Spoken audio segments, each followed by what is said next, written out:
Pour l'armement, on n'a pas besoin de faire la quête.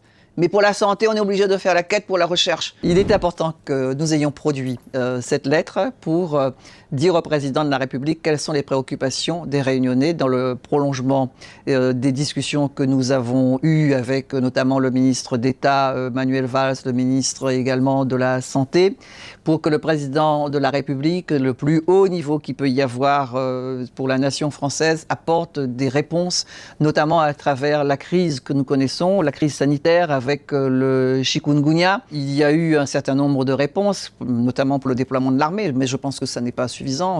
Il y a eu auparavant un déploiement beaucoup plus vaste, beaucoup plus large pour les 900 000 habitants que la Réunion connaît. Nous avons besoin aussi d'une réponse quant au centre hospitalier universitaire. Et nous venons de subir un cyclone extraordinaire, c'est le cyclone Garance. On a pour 160 à 180 millions de dégâts qui concernent l'agriculture. On doit entendre la voix des agriculteurs, on doit entendre la voix de ceux qui produisent. Ça fait depuis 2017 qu'il est là.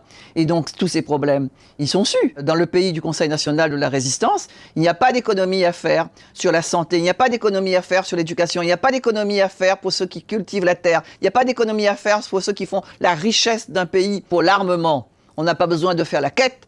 Mais pour la santé, on est obligé de faire la quête pour la recherche. Nous avons attiré l'attention du président de la République sur tous les problèmes qu'il y a ici à La Réunion lorsque l'on a 37% de personnes qui sont en dessous du seuil de la pauvreté et on doit construire 170 000 logements. Il y a 40 000, 50 000 personnes qui attendent d'avoir un logement. Et la vie chère également. Les Réunionnais qui n'en peuvent plus, avec des loyers inabordables.